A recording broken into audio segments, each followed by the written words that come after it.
안녕하세요. 과학으로 보는 세상씨. 오늘도 일상 속에 숨겨진 재밌는 과학 이야기 들고 찾아왔습니다. 혹시 두 분께서는 아침에 일어나서 빠지지 않고 꼭 하는 일이 있으신가요? 네, 책을 보죠. 아, 믿어도 되는 건가요, 박사님? 안 그러세요?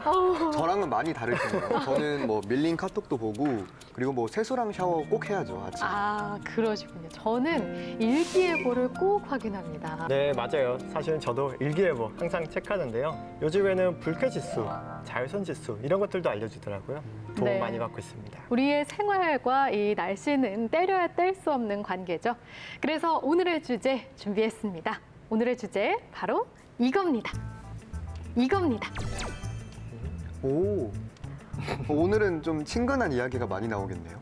네, 아무래도 그럴 것 같은데요. 오늘은 날씨 속에 숨겨진 과학 이야기, 그리고 최근에 나타나고 있는 기상 기후 현상까지 함께 알아보겠습니다.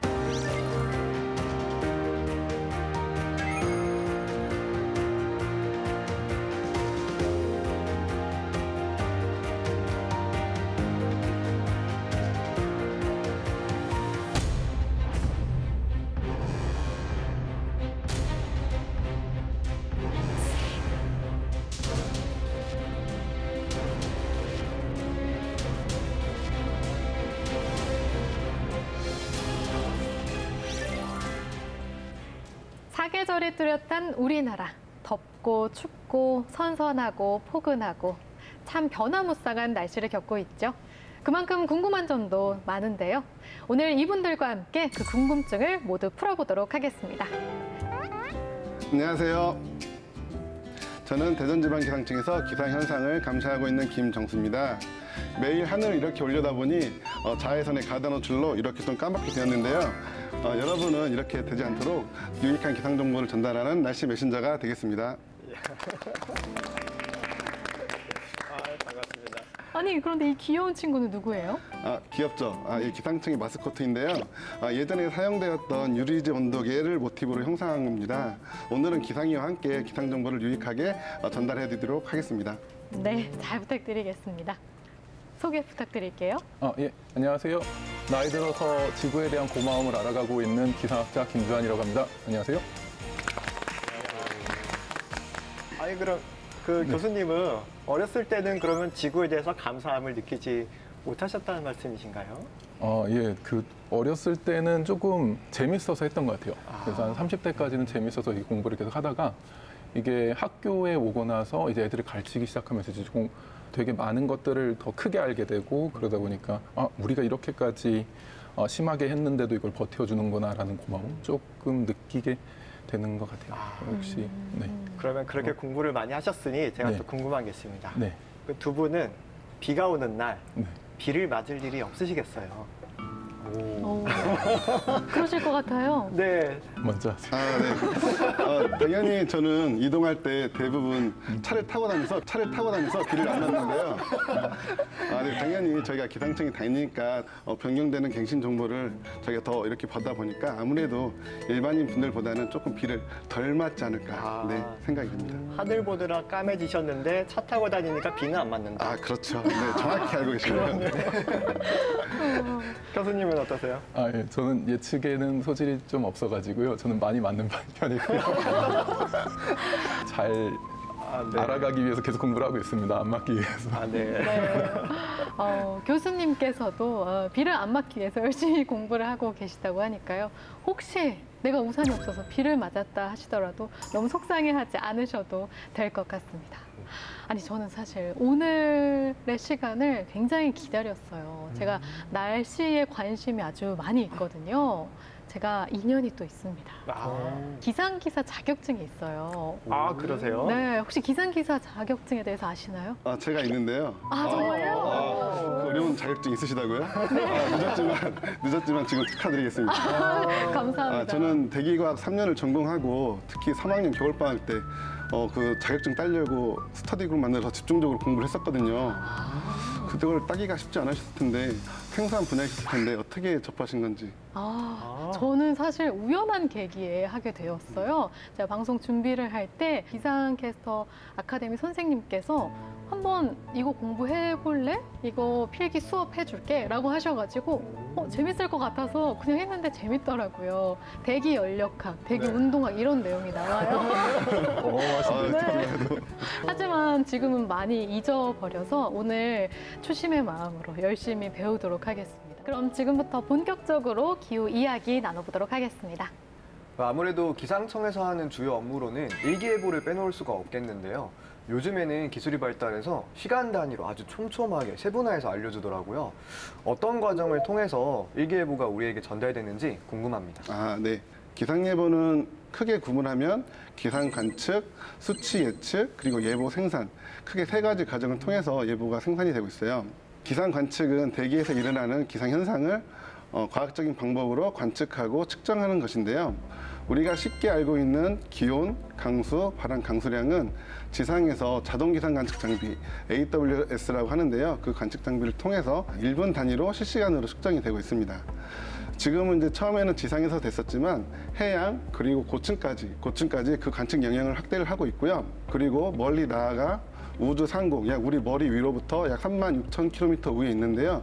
그 기상위성은 지형의 영향에 받지 않고 대기에서 일어나는 강수, 구름, 에어로졸 등 약 52종의 결과를 찰기한 위성을 통해서 측정이 되고 있습니다.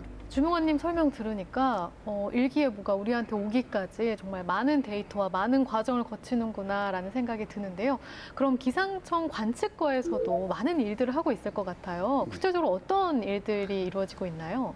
기존에는 관측 장비가 머리카락으로 만들어진 모바일 습도계라든지 수온으로 만들어진 온도계 이런 것이 쓰였지만 그런 것은 이제는 기상과학관이나 기상박물관으로 가서 이제 저희가 이제 그런 기상 역사에 이제 뒤로 사라졌고요.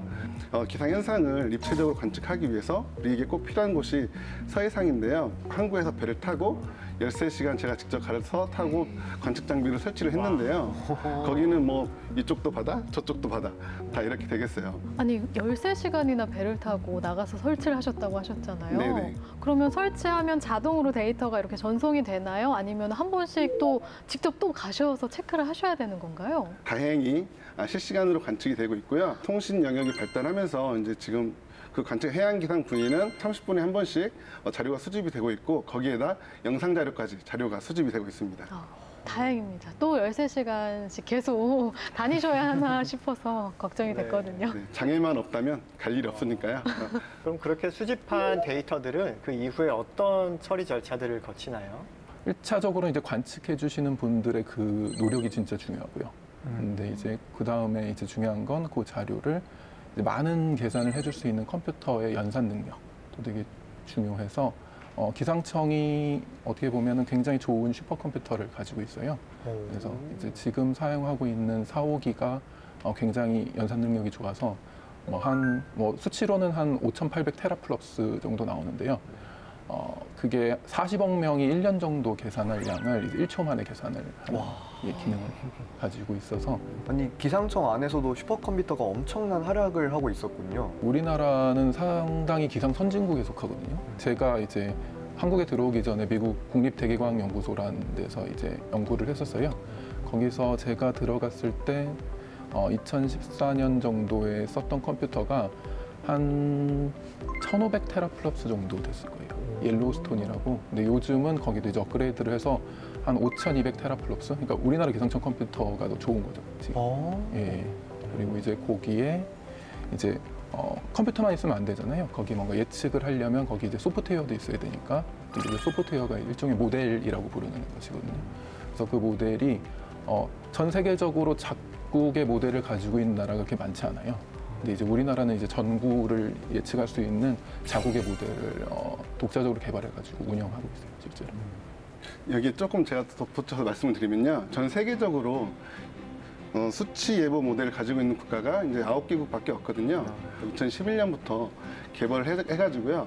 2020년 9월부터 이제 저희도 자체적으로 한국형 수치 예보 모델을 운영하고 있습니다. 슈퍼컴퓨터의 성능과 우리나라 지형과 기후에 맞는 한국형 수치 예보 모델이 합해지면 예보 정확도가 조금 더 높아질 거라고 이렇게 보고 있습니다.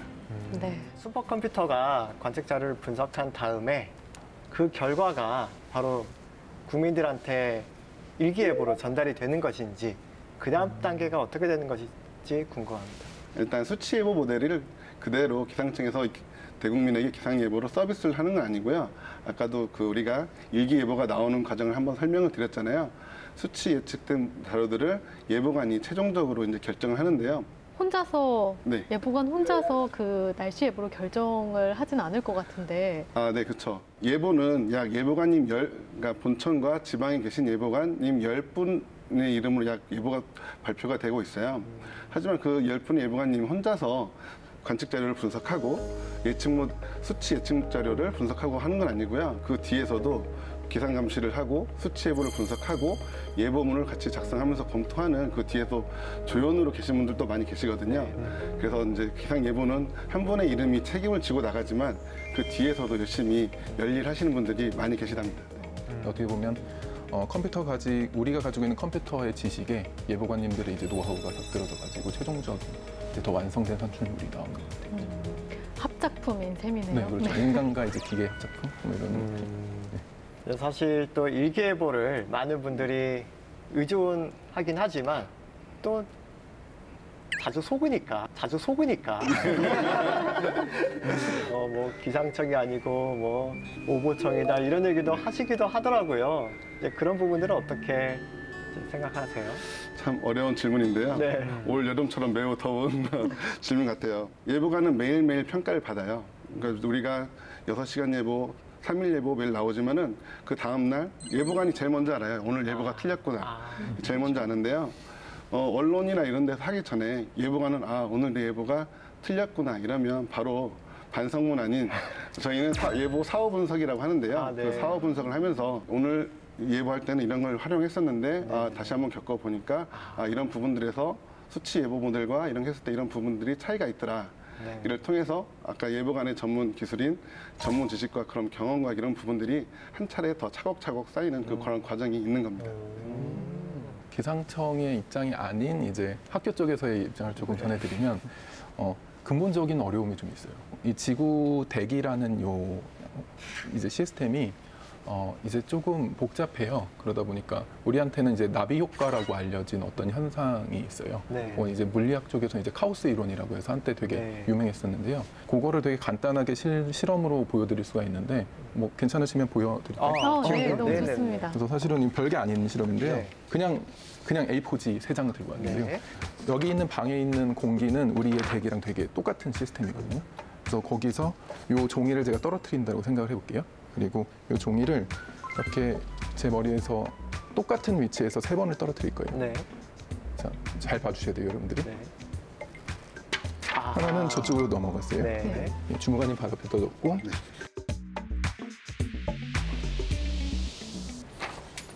저한테 맞으시면 여기 떨어져요. 네. 하나는 절로 가요. 그러니까 제가 최대한 정확하게 했지만 여기서 초기 상태가 한 1cm 정도는 차이 났을 수 있을 것 같아요. 그렇죠? 그게 이 시스템에서 예측을 하다 보면 1m, 이렇게 심지어는 2m 이렇게 벌어지는 거죠. 그러니까 우리가 태풍이라고 생각을 하면 태풍의 위치를 예측할 때 2, 3일 전에 위치를 알지만 그 위치에서 한 10km, 5km 이 정도는 충분히 오차가 있을 수 있거든요. 그거를 며칠을 예측하면 이제 수백 킬로씩 벌어질 수 있는 게 이게 어쩔 수 없이 대기가 가지고 있는 특성. 그래서 요거를 조금은 요 불확실성이 있다라는 걸 좀 이해를 해주시면 저는 도움이 될 것 같아요. 아니 간단한 실험으로 이해가 확실히 됐어요. 그래서 앞으로의 그 먼 기간에 있는 날씨는 더더욱 맞추기가 어렵고 더더욱 변수가 많이 생기겠구나라는 생각이 드네요. 네. 그런데 일기예보나 날씨 관련 얘기를 듣다 보면 아리송한 것들이 사실 더 많더라고요. 그래서 그런 것들을 제가 한번 정리해보는 시간을 만들어봤습니다. 바로 그 시간이군요. 네, 이정원의 박사전 시간입니다. 일기예보에서 예년에 비해 기온이 높다, 예년보다 춥다 이런 표현들을 접하잖아요. 여기서 예년이란 지난 몇 년 동안의 기간을 말하는 것일까요? 일단 여기 답을 지금 좀 있으시는 것 같은데요? 네, 알았는데 알았는데. 지금 답을 문제 너무 아니신가요? 모른 척하기가 지금 너무 힘드신 거죠? 아니 그것은 아니었고 저는 당연히 1년이라 생각했는데 말씀 들어보니까 아닌 것 같네요. 충분한 게 쌓인다라고 생각하시면 한번 그렇죠. 찍어보셔도 될 것 같아요. 10년이면 강산이 변하니까 10년 아닐까요? 나쁘지 않습니다. 약한데 10년은. 10년 약한가요? 그럼 한번 해보겠습니다. 아, 도전하십니까? 30년. 주몽아님께서 정답.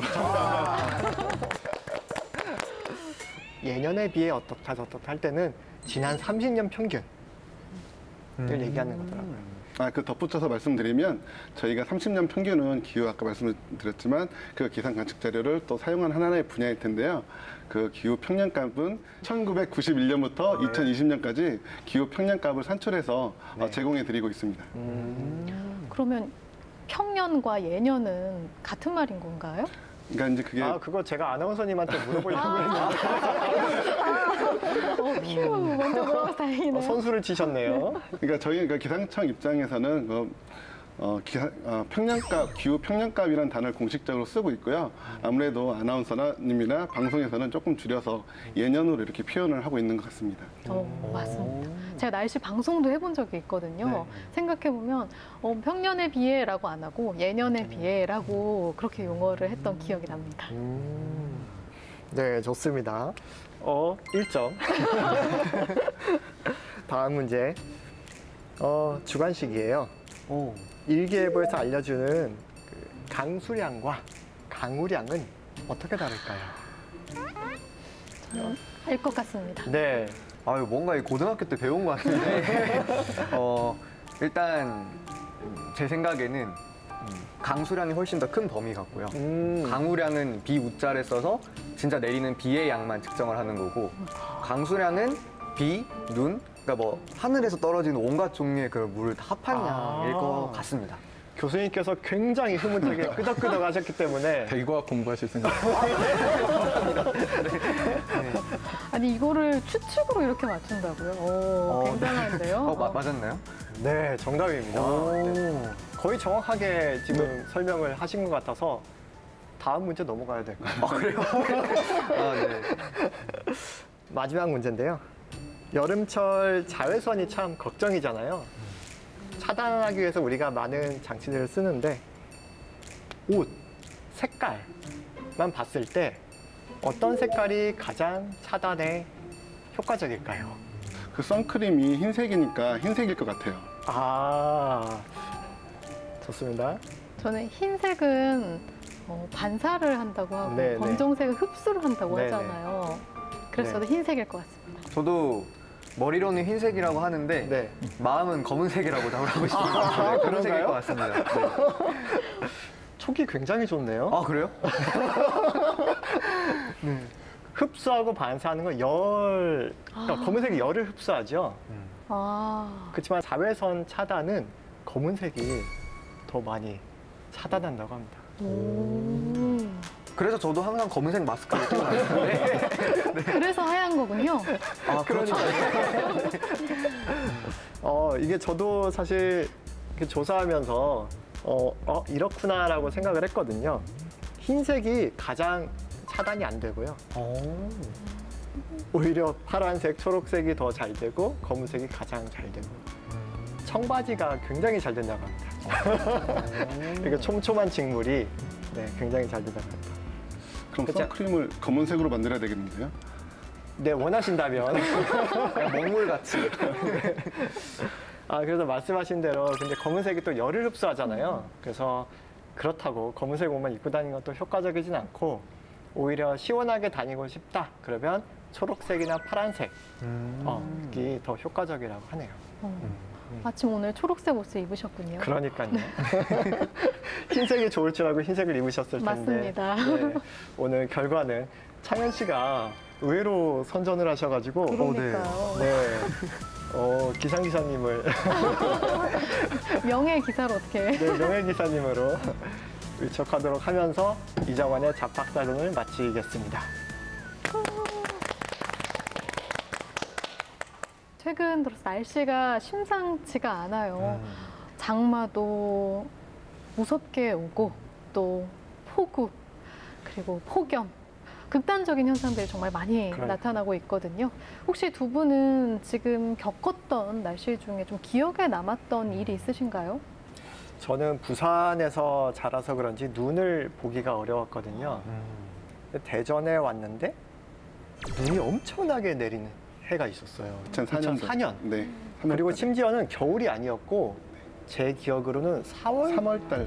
와, 이렇게 눈이 내리나 싶을 정도로 눈이 내렸는데 저는 그때 차가 없어서 다행이었는데 사람들이 차를 다 길거리에 버려놓고 도망을 갔어요. 그래서 그냥 길거리가 주차장으로 변했고 저는 뭐 걸어서 집까지 갔는데 중간에 막 엎어지기도 하고 굉장히 영화에서 보는 것처럼 그렇게 큰 눈을 봤던 게 인상적이었습니다. 저는 그냥 올해가 제일 문제인 것 같아요. 그러니까 날이 가면 갈수록 지구가 뭔가 아파하는 게 체감이 돼서 올해 같은 경우도 뭐 폭염 같은 게 너무 심해서 밖에 한 5분만 있어도 땀이 엄청나고 심지어 저는 더위를 한번 먹어서 병원에 갔다 온 적이 있거든요. 좀 그게 많이 체감이 되는 것 같습니다. 정말 이렇게 극단적인 현상들이 자주 발생을 하는데요. 그래서 가장 최근 2020년 지난 한 해 동안 있었던 이상 현상들을 제가 정리를 한번 해봤거든요. 2020년에 1월 전국 평균 기온이 2.8도로 역대 가장 고온이었다고 합니다. 엄청 추울 때 1월이면서. 아닌가요? 겨울? 그렇죠. 그런데 역대 가장 고온을 기록했고요. 네.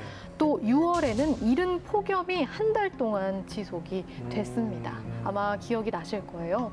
또 장마 기간은 54일로 최장 기간을 기록했습니다. 그리고 4개의 태풍이 연달아서 상륙을 했던 해가 바로 지난해였다고 합니다. 정말 창현 씨 이야기대로 지금 최근이 가장 문제인가 싶을 정도로 이런 그러네요. 기록들이 지난해에 있었네요. 실예로 들면 기상청 관측소한 100여소 중 3분의 1이 최근 5년간 그 1시간 최대 강수량이 갱신되는 그런 현상이 있었거든요. 그것도 하나의 실예가 되겠죠. 그래서 기상청은 그에 대한 위험기상을 대응하기 위해서 예전에는 호우특보가 12시간 기준으로 80mm였는데 지금은 그 집중호우 강도가 짧은 시간에 강해지는 특성이 있기 때문에 그 호우특보를 점차 이제 개선을 해서 3시간에 60mm로 변경하는 등 그런 기후변화에 맞서려고 대응하고 있습니다. 그럼 이런 변칙적인 기상현상이 계속되면은 기상청에서도 좀 비상사태에 좀 돌입을 하시나요? 그렇죠. 비상근무를 많이 하는데요. 특히 지난해 돌이켜보면 대전 유촌동과 전민동 지역에 아파트가 침수되고 저기 지하차도에 물이 잠기면서 맞아요. 인명피해까지 있는 그런 안타까운 일이 있었어요.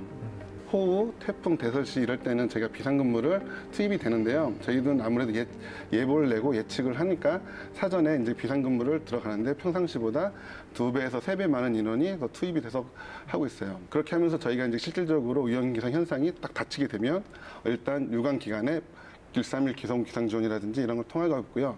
언론 기관에는 저희가 긴급 자목 방송이라든지 긴급 방송을 요청하면서 국민들에게도 이렇게 전파를 하려고 하고 있죠. 그런데요, 교수님, 이런 상황들이 우리나라에서만 일어나는 게 아닌 것 같더라고요. 뭐 외국에서는 뭐 허리케인이며 빙하도 녹고 여러 가지 기상 상황들이 네. 전 지구적인 문제가 된 것 같아요. 네, 맞는 것 같습니다. 제가 볼 때도 지금도 아까 폭염 말씀하셨는데 우리나라도 폭염이었지만 사실 올해 북미 쪽도 캐나다랑 미국 쪽도 엄청난 폭염이었거든요. 엄청난 폭염이었고 또 지금 서유럽 쪽에는 갑자기 폭우가 쏟아져가지고 이제 거의 100년 만에 가장 강한 폭우라고 해서 이제 인명사고도 나고 막 안타까운 일들도 있고 또 이게 조금 뭔가 시스템이 좀 변하기 때문인지 몰라도 북미 쪽에 뭐 캘리포니아나 저기 오레곤 이런 주에 건조해지면서 산불이 되게 많이 나요. 그래서 작년하고 올해가 산불이 엄청나게 많이 났고 제 친구들도 막 그 산불 사진 찍어가지고 이제 미국에 있는 친구들 보내주고 막 그랬었는데요. 이런 것들이 이제 우리나라에만 있는 현상이 아니라 이제 전 세계적으로 다 연결지어져서 일어나는 현상인 것 같아요. 아까 이제 네. 나비 효과 이런 얘기 하셨는데 그러면은 우리나라랑 상관이 없는 저 멀리 있는 뭐 북미나 서유럽에서 발생하는 이상 기후들이 네. 또 우리나라에 거꾸로 또 영향을 줄 수도 있겠네요. 예, 굉장히 가능성이 높아요. 연못에 돌을 던지면 돌이 떨어진 곳에만 뭔가 물결이 생기는 게 아니라 물결이 쫙 퍼져나가서 다른 데 이렇게 영향을 주잖아요. 네네네. 저기 필리핀 해 근처에서 대류가 좀 활발하면 거기서 이제 대류가 활발하면 거기서 열이 나오잖아요. 그렇죠? 네. 그 열이 공기를 이렇게 때려요. 때리면 그게 이렇게 쫙 전파되면서 우리나라를 지나면서 일본하고 우리나라 쪽에 폭염을 주는 경우들이 있어요. 이제 이런 현상들이 이제 멀리에서 우리나라로 이렇게 전파되는 이런 현상이 있고, 요걸 이제 원격 멀리 떨어진 곳이 서로 관계가 있다라고 해서 이제 원격 상관이라고 부르는 굉장히 중요한 지구 과학의 프로세스 중에 하나예요. 지구 시스템 전체적으로 보면 아무래도 지구 대기 온난화, 네. 그 기후의 위기 네. 이런 것들에 의한 변화들이 지금 날씨 변화로 네. 나타나고 있는 것 네, 같아요. 아마도 사진 같은 거 많이 보셨을 텐데 지구 평균 온도가 이렇게 올랐다라고만 말을 하지만 모든 지역이 다 동일하게 온도가 오르는 것이 아니거든요. 그래서 보면은 이제 저쪽 시베리아 지역이나 이제 육지 쪽이 더 오르거나 극지 쪽이 더 오르거나 우리나라도 조금 더 많이 올라가는 지역이 있어요. 그리고 어떤 지역은 상대적으로 이제 조금 덜 올라가고 심지어는 차가워지는 데도 있어요. 지구는 항상 균등하게 뭔가를 만들려고 날씨 현상들이 생기거든요. 그런 식으로 이제 불균등하게 어떤 변화가 생기면 그거를 해소하기 위한 이제 다른 현상들이 우리가 모르는 현상들이 생기게 되고 그렇게 없었던 현상이 생기니까 그게 우리한테는 예측 못한 어떤 이제 기상재해로 다가오게 되는 거죠. 주무관님, 방금 네. 교수님께서 우리나라는 기온이 좀 많이 오르는 네네. 그런 국가에 속한다고 하셨는데 실제로 우리나라 그 기온 관측값이 그동안 많이 올라왔나요? 지난 30년간 평균을 보면 그 과거의 30년 평균보다 평균 기온이 0.3도 오르는 걸 볼 수가 있었는데요. 봄과 여름이 각각 4일씩 빨라지면서 가을은 하루가 짧아지고 겨울은 7일이 짧아지는 그런 현재 그런 기후 변화 현상을 보이고 있습니다. 그런데 교수님, 저희가 아침 저녁으로 10도 이상씩 일교차도 느끼는데 계절의 기온차는 사실 체감하기가 쉽지는 않거든요. 0.3도, 1도 이렇게 오르는 게 어떤 영향을 지구에 미칠 수 있는 건가요? 이게 전 지구적으로 이제 평균값을 내기 때문에 좀 작아 보이는데요. 이런 이제 지구의 온도가 평균적으로 올라가는 이 현상이 곳곳에 많은 영향을 미치게 되는데요. 이 부분은 제가 강연을 통해서 조금 간단하게 설명을 드리고 가도록 하겠습니다. 네, 좋습니다. 일단 티핑 포인트라는 어떤 개념을 설명을 먼저 드리고자 해요. 이걸 아시면 굉장히 이제 이해하기가 쉬우셔서 티핑 포인트라는 개념은 이제 우리가 팁 오버라는 팁드 오버라는 영단어에서 조금 생각된 것 같아요. 이제 번역을 하면은 이제 뭔가 쏟아진다라든지 아니면 조금 심하게 번역을 하면 이렇게 뒤집어지다. 작은 변화가 지속적으로 쌓이면서 어떤 안정했던 시스템이 안정성을 잃고 갑자기 새로운 현상이 일어나는 것을 의미해요. 예를 들면 제가 요즘 살이 좀 많이 쪄서 살을 빼려고 운동을 한다고 쳐요. 그래서 운동을 하기 위해서 스쿼트 자세, 기마 자세라고도 하죠. 이걸 가지고 제가 이렇게 버티고 있어요. 이렇게 버티고 있는데 이제 주무관님이 갑자기 장난기가 발동하셔서 저를 이렇게 살짝 밀어봐요. 살짝 이렇게 당기거나. 근데 제가 버티죠. 버티는데 그러면 요거 봐라. 그러면서 조금 더 당기겠죠. 어느 순간 더 당기면 조그만의 그 자기에 의해서 되게 확 이렇게 넘어지는 갑자기 확 다른 시스템으로 되어버리는 이런 현상을 일반적으로 이제 그 직전의 상태를 이제 티핑 포인트라고 이제 설명을 하는 거죠. 그래서 요거를 조금 더 우리 지구과학하고 기상학에 맞게 설명을 드리면 하나의 사발을 하나 생각을 할 수가 있어요. 이렇게. 그리고 요 사발 안에다가 제가 공을 하나 놓을 거예요. 공을 이렇게 놓으면 이제 지구는 뭐 계절 변동도 있고 태양도 가끔씩 흑점 변동도 있고 하니까 요 공을 조금씩 쳐주는 폴싱이 있어요. 그래서 요 공이 그러면 어떨까요? 이렇게 왔다 갔다 할 거예요. 그렇죠? 계속. 하지만 이 공은 이 가운데 지점으로 중심으로 해서 요 상태를 유지하면서 여기를 가운데로 놓고 계속 왔다 갔다 하겠죠. 요게 우리가 적응하고 있는 기후 시스템이에요. 얘가 왔다 갔다 하긴 하지만 여기 정도의 온도, 뭐 여기 정도의 습도, 여기 정도의 바람으로 항상 현상이 일어나지. 우리 겨울은 평균 0도 정도 되고 여름은 평균 25도 정도 되지. 그 지식을 가지고 우리가 미래를 대비해요. 사실은 굉장히 많은 일들을 하거든요. 그리고 우리의 건물이라든지 배수 시설이라든지 이런 인프라도 다 그 기후값에 기반해요. 그렇죠? 그래서 그렇게 사용을 하는데 우리가 이 시스템을 망가뜨리는 나쁜 짓을 두 가지 정도 할 수 있어요. 하나는 제가 이 공을 이렇게 왔다 갔다 하는 공을 자꾸 때려요. 이렇게 때려요. 타이밍을 잘 맞추면 얘가 공이 이렇게 계속 올라가겠죠. 올라가서 어느 순간 이 점을 넘겠죠. 맞아요? 네. 그렇죠.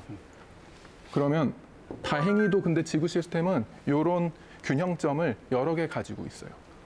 그래서 지구 시스템은 다른 균형점을 이렇게 가지고 있고 공은 여기로 넘어가서 여기서 왔다 갔다 할 거예요. 그리고 요 넘어가기 직전 요거를 우리는 이제 티핑 포인트.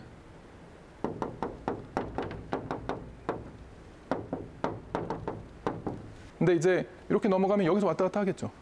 그럼 지구는 뭐 상관없어요, 사실은. 근데 문제는 우리한테 있어요. 왜냐하면 얘는 여기서 왔다 갔다 하면 새로운 어떤 기후값에서 얘는 이제 왔다 갔다 하게 돼요. 그럼 우리는 여기에 적응을 해야 돼요. 예를 들면 우리나라의 평균 온도가 20도에서 30도를 왔다 갔다 했다. 그런데 새로운 기후 시스템에서는 30도에서 40도를 왔다 갔다 한다. 더우니까 에어컨도 돌려야 되고 그러면 그 에어컨을 돌리면 올해 나타난 것처럼 이제 전기가 모자라겠죠. 그래서 에너지 문제가 1차적으로 생겨요. 그렇죠. 그리고 기후가 바뀌었는데 우리나라는 1년 강수량이 1,400에서 1,500mm 정도 되거든요. 그리고 여름철에 비가 많이 오는 시스템이죠. 근데 갑자기 시스템이 바뀌어서 우리나라 여름철에 건조해진다고 칩시다. 우리는 댐에다가 여름철에 온 비를 이렇게 잘 가다 놓고 그거를 이제 다른 계절에 이렇게 쓰는 시스템을 가졌는데 그걸 기다리고 있었는데 여름철에 비가 안 와요. 그러면 이제 우리는 수자원 문제에 시달리겠죠. 물 부족에 시달리겠죠. 그렇죠? 이런 문제들이 생기기 시작을 해요. 그래서 우리가 거기에 적응을 해야 되고 그 비용이 어마어마하게 이제 생기기 시작을 하는 거죠. 근데 요새 이제 요 티핑 포인트가 한 1.5도에서 2도C 정도를 이제 예측하고 있어요. 과학자들은. 물론 티핑 포인트를 정확히 알기는 힘들어요. 왜냐하면 지구 시스템이 되게 복잡하고 과학자들도 의견이 분분해서 어떤 분들은 이미 왔다, 어떤 분들은 아니다, 2도까지는 괜찮다. 뭐 그런데 요거를 이제 공론화시키기 위해서 그 IPCC라는 그 기후 변화에 대한 이제 정부 간 협의체라는 인터거버멘탈 패널 온 클라이밋 체인지라는 이제 기관이 있어요. 거기서 이제 1990년도부터 계속 지구 온난화에 대한 조사를 하고 그 보고서를 쓰고 있거든요. 2014년에 5번째 보고서를 쓰고 이제 2022년에 6번째 보고서를 이제 쓰려고 준비를 하고 있는데 요 사안이 조금 너무 중요하다 보니까 2018년에 특별 보고서를 하나 써요. 그게 지구 온난화 1.5도 보고서예요. 그래서 그 보고서의 내용을 보면 요점은 굉장히 간단해요. 우리가 기후 변화를 이제 산업화가 진행되기 이전의 온도 대비 지구 온도를 1.5도 정도까지 유지하는 걸로 최선을 다해야 된다. 자, 여기서 질문 하나 드릴게요.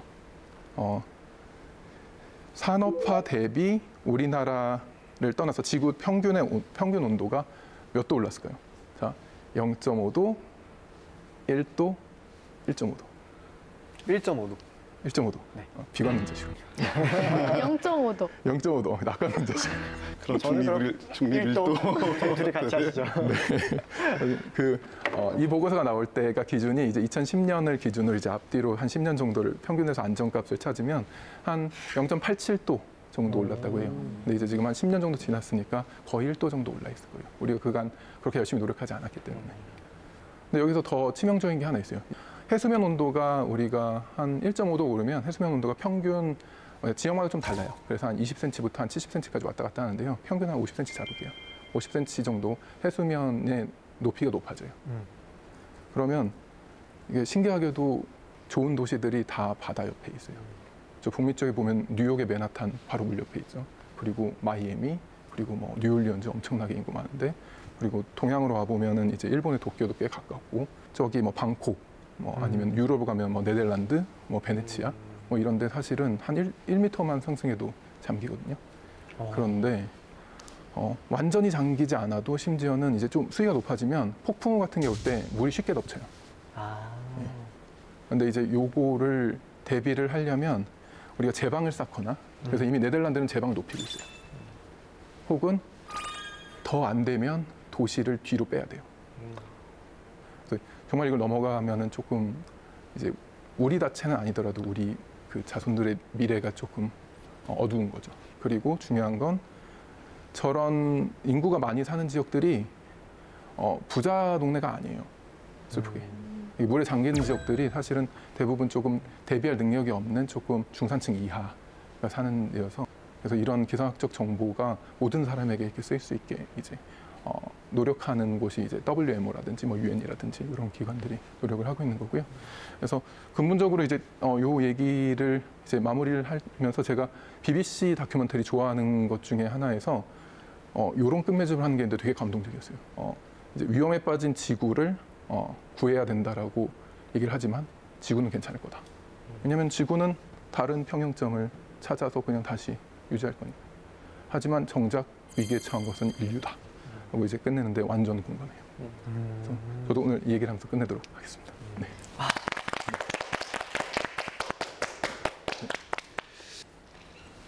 너무 분위기 다운되는 얘기. 우리 몇 번 겪어봤기 때문에 근데 그런 얘기 치고는 되게 재밌게 해주셨네요. 예. 아니 대비 가능해요. 제가 볼 때는 노력하면 다 힘을 모아서 조금 해결할 수 있는 문제라고 저는 생각해요. 아직까지는 1.5는 좀 타이트하지만 2까지는 뭐 가능하지 않을까라는 생각을 하고 있습니다. 좋은 예가 하나 있어요. 그 오존홀과 관련된 예가 하나 있는데요. 남극에 오존홀이 생겼잖아요. 그 다들 잘 알고 계셔서 1980년대 이후로 우리가 프레온가스를 너무 많이 써서 그게 성층권으로 들어가서 이제 남극에 오존홀을 만들었는데요. 그 오존홀이 생겼다는 걸 알고 국제사회가 한번 모여요. 모여서 이제 계속 협약들을 만들면서 이제 프레온가스를 퇴출하는 작업을 하죠. 그리고 냉매 대체제를 찾아서 그 프레온가스를 퇴출시키고 점점 퇴출시켜서 남극의 오존홀은 지금은 이제 더 이상 더 크게 커지진 않고 이게 플랫돼서 조금 올라가고 있는 실정이고 모델들은 향후 한 20-30년 안에 꽤나 많이 회복될 거다라고 예측을 하고 있습니다. 지구가 자연적으로 스스로 회복을 한다는 의미. 그렇죠. 예, 그런 부분들을 회복을 하는 거죠. 우리가 그런 좋은 경험이 있기 때문에 그런 경험들을 좀 잘 살려서 이제 극복하면 좋을 것 같아요.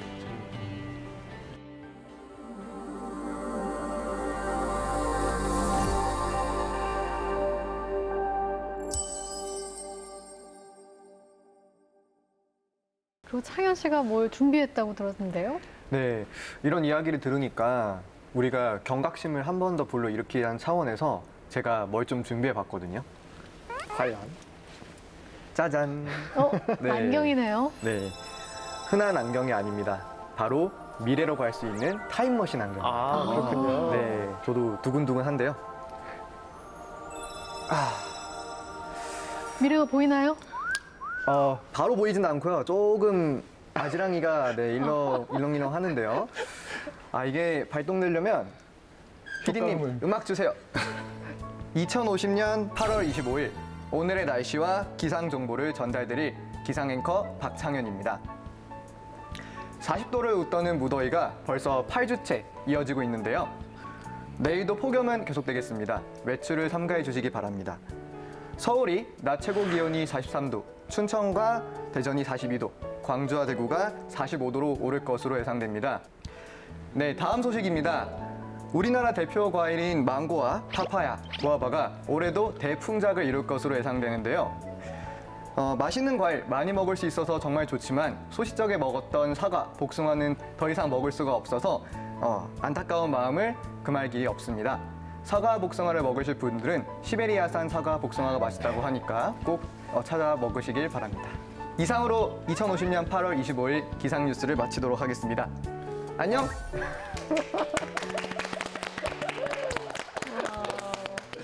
2050년은 뉴스 마무리도 안녕으로 하는 거예요? 네, 이게 30년 동안 너무 이제 기상 뉴스가 딱딱하다는 느낌들이 많아가지고 좀 이제 소프트하게 바뀌었거든요. 날씨가 너무 뜨겁잖아요. 너무 잘하시는데요. 네. 근데 너무 와닿아요. 왜냐면 옛날에 그 신문에서 그 바나나를 누가 포항인가 어딘가에 심었는데 바나나가 자란다고 그게 신문에 난 적이 있잖아요. 네. 그게 현실로 다가올 수 있는. 그러니까. 것 같아요. 네. 시베리아산 사과를 먹으라는데 너무 빵 터져가지고. 거기는 사과가 대풍작입니다. 사과밭이 있어가지고. 제가 사과 복숭아를 좋아하는데 그러니까. 이 소식만 들어도 너무 슬퍼져요. 정말 이런 날이 올까요? 기상청에서는 이제 지금 기후 변화로 인해서 우리 생활이 이렇게 유지가 될지 기후변화 시나리오를 이렇게 발표를 하고 있는데요. 지자체에서는 그거에 따른 적응 대책과 대응 대책을 세우고 있어요. 과학적으로 지구 온난화가 되고 있기 때문에 그거를 피할 수 없는 미래처럼 보여지는데요. 아까 교수님도 말씀하셨지만 오존층 얘기도 같이 우리가 조금 대응한다면 그게 2050년이 아니라 2100년, 2200년 이렇게 좀 미뤄보고 싶은 심정입니다. 그런데 제가 듣기로는 탄소 배출, 지구 온난화 이런 문제들이 우리나라에서 더 특히 심각하다고 하더라고요. 땅덩이 대비 배출량이 많은 나라에 속해요. 그 최근의 기록으로 봐도 이제 중국이랑 미국이 단연 많이 배출하고 있긴 하지만 우리나라도 7위 아니면 8위 정도에 속하는 양을 배출하고 있거든요. 그래서 사실은 우리나라가 아무래도 제조업이나 이런 것들을 많이 하다 보니까 우리나라는 제조업이나 에너지 산업 그리고 이제 건설업 이런 데서 조금 배출이 어쩔 수 없이 많이 배출되고 있어서 그런 것들을 조금 환경 친화적으로 바꾸는 과정이 필요한 것 같아요. 우리나라도. 이제 우리나라도 조만간 국제사회에서 결국은 같이 해결을 하려면 이걸 가지고 이제 공동의 어떤 규칙을 세울 수밖에 없거든요. 그래서 이산화탄소를 많이 배출하는 국가의 어떤 물건을 관세를 매긴다든지 이런 형태로 이제 그런 것을 조금씩 억제하려는 움직임들이 활발하거든요. 그래서 우리도 그런 거에 대한 대비를 조금 해야 될 필요가 있는 것 같아요. 실제로 탄소 국경세가 도입이 된다고 하더라고요. 네, 그러니까요. 네. 네. 그런 부분에서 네. 사실 우리나라 준비가 너무 많이 안 되어 있었던 게 아닐까 하는 생각이 들었습니다. 네. 이제 기상 과학의 미래 이야기를 나눠보고 싶은데요. 주무관님, 네. 저희 이렇게 슈퍼컴퓨터도 계속 발전하고 있고 네. 분석 기술이 날로 이제 변화하고 진화하고 있는데요. 네. 앞으로 그러면 기상청에서 분석하고 제공해주는 서비스도 더 네. 발전해 나가겠죠? 앞으로 당연히 그래야겠죠. 기상 현상을 감시하는 위성, 레이더 이런 것들은 대기 현상을 판단할 수 있도록 관측하는 시간이 짧아지고 좀 더 조밀하게 관측이 될 거예요. 그렇게 되면 지구를 이해하는데 더 이제 판단이 될 것이고 앞서 말씀드렸던 우리나라에서 자체 개발한 한국형 수치 모델은 우리 한국 지형을 좀 더 반영이 되고 또 이렇게 예보라든지 기후 변화에 대해서 더 기민하게 반응할 수 있기 때문에 우리 예보관님들도 조금 더 이렇게 그동안의 그 지식 이런 경험 노하우들이 계속 축적이 된다면 국민들 모두 만족하는 기상 서비스가 되지 않을까 이렇게 저는 자신합니다. 기상청뿐만 아니라 대기과학 연구하시는 학계에서도 예. 같은 노력들을 하고 계실 것 같은데 미래는 데이터가 좀 중요한 세상인 것 같아요. 아무래도 봐도 지금 흐름이 그렇고 이제 기상학은 지구를 지속적으로 모니터링하는 과학이거든요. 그러니까 지구의 기후나 날씨뿐만 아니라 심지어 요즘은 이제 환경도 우리에게 매우 중요하기 때문에 환경도 지속적으로 모니터링을 하고 있어요. 그래서 우리나라는 이제 기상위성뿐만 아니라 이제 세계 최초로 이제 정지궤도 환경위성을 가지고 있는 국가예요. 그래서 굉장히 선진국이거든요. 그래서 그런 기술을 기반으로 굉장히 많은 데이터들을 만들어내고 있고 자체적인 수치 모델 기술을 가지고 있고 이제 그런 것들을 잘 융합해서 이런 데이터를 잘 모으면 이 데이터로부터 우리가 필요한 정보들을 뽑아낼 수가 있어요. 우리가 현명한 판단을 할 수 있게 도와주는 거죠. 예를 들면 에너지 문제라든지 식량 문제, 결국 다 그 데이터로부터 우리가 현명한 판단을 내릴 수 있는 문제들이거든요. 그래서 그런 것들을 잘 찾아내고 이제 정리해서 현명한 길을 걷게 해주는 그런 모두를 위한 약간 과학이 될 수 있지 않을까라는 생각을 합니다. 이렇게 기상과학에 대해서 이야기 나눠봤는데요. 이제 마지막 공식 질문만을 남겨두고 있습니다. 그래서 기상과학은 뭐다? 이 빈칸에 각자만의 답을 넣어주시면 됩니다. 어떻게 오늘도 첫 번째를 부탁드려도 될까요? 네, 준비해왔습니다. 네. 좋습니다. 기상과학은 CCTV다 라고 오. 생각합니다. 저 멀리 있는 하늘에 있는 구름이나 눈, 비 이런 모든 것들을 눈으로 볼 수 없잖아요. 근데 요즘은 첨단 위성이나 각종 관측 장비들이 마냥 CCTV 마냥 전 세계를 관측하면서 지구가 어떤 상태인지 저희한테 메시지를 보내고 있다고 생각하거든요. 이거를 잘 활용하면 미래에 닥칠 이상기후나 또는 지구가 아프다고 신호를 보내고 있을 때 저희한테 좀 큰 도움이 되지 않을까 이렇게 생각해봤습니다. 좋네요. 아니 제가 생각하는 거랑 비슷해서 너무 깜짝 놀랐어요. 네. 뭘까요? 기상과학은 시공간을 넘는 돋보기다. 돋보기다. 이렇게 생각을 했습니다. 네, 저는 좀 아날로그적으로 CCTV가 아닌 돋보기를 생각했는데요. 저는 기상과학은 테트리스다라고 생각을 했거든요. 테트리스요? 잠시만요. 그 게임 테트리스요? 네, 테트리스 다 아시죠? 네네네, 그럼요. 테트리스도 아시다시피 가지각색의 그 블럭들이 내려오는 것을 게이머가 이걸 다 클리어를 시키는데요. 기상청 직원의 한 사람으로서 이제 모든 기상재해들이 하늘에서 떨어지잖아요. 그것들을 하나하나 저희가 좀 풀어나가야 이런 대국민이 재산이라든지 아까 생명이라든지 좀 그런 거를 안전하게 또 그리고 나아가서 또 재밌게 즐거운 삶을 영위하실 수 있는데 도움이 되지 않을까 해서 테트리스라고 했습니다. 와. 야, 이거 멋있는데요. 왠지 테트리스 게임도 잘하실 것 같습니다. 교수님께서는요? 네, 다들 너무 좋은 얘기를 많이 해주셔서 좀 부담감이 있는데 저는 개인적으로는 기상과학은 모두를 위한 과학이라고 생각합니다. 그래서 모든 곳에서 관측된 정말 힘들여서 관측한 어떤 정보를 전체를 이해하기 위해서 사람들이 공유를 하고 그 공유된 정보로부터 뭐 기상학으로 돈을 버는 방향도 있긴 하지만 기본적인 정보는 모두에게 이제 무료로 배포를 하거든요. 그래서 저희가 연구하는 자료도 그렇고 이제 사람들에게 서비스하는 정보도 그렇고 모두를 위해서 모두가 준비해서 모두를 위해 사용하는 그런 과학이다라고 저는 조금 자부심을 갖고 싶습니다. 네. 너무 좋은 말씀 감사합니다. 제가 정리를 해줘서 지금 시간을 좀 끌고 있는데요. 천천히 하셔도 됩니다. 네. 일단 한번 해볼게요. 기상과학은 CCTV나 돋보기처럼 하늘을 들여다보는 모니터이고 무작위로 떨어지는 테트리스 조각들이 수도 없이 떨어지고 있고 우리 함께 모두 힘을 모아서 하나하나 해결해 나가야 할 퍼즐이다. 이렇게 정리를 해보겠습니다. 이 날씨의 변화, 이거는 인간이 어찌할 수 없는 신의 영역이라고 하지만요. 과학기술의 발달로 점점 더 정확한 예보가 가능해지면서 우리의 안전한 삶에 이바지할 것으로 믿습니다. 네, 하지만 그보다 더 중요한 것은 기후변화의 심각성을 인식하고 행동으로 실천하는 것이겠죠. 우리 모두 다 함께 힘을 모아서 지구의 날씨, 우리의 미래가 쭉 맑음이 되었으면 좋겠습니다. 네, 저희가 준비한 소식은 여기까지입니다. 다음 시간에 더 유익하고 유쾌한 과학 이야기 들고 찾아오도록 하겠습니다. 그럼 다 함께 외쳐볼까요? 과학으로 보는 세상, 씨!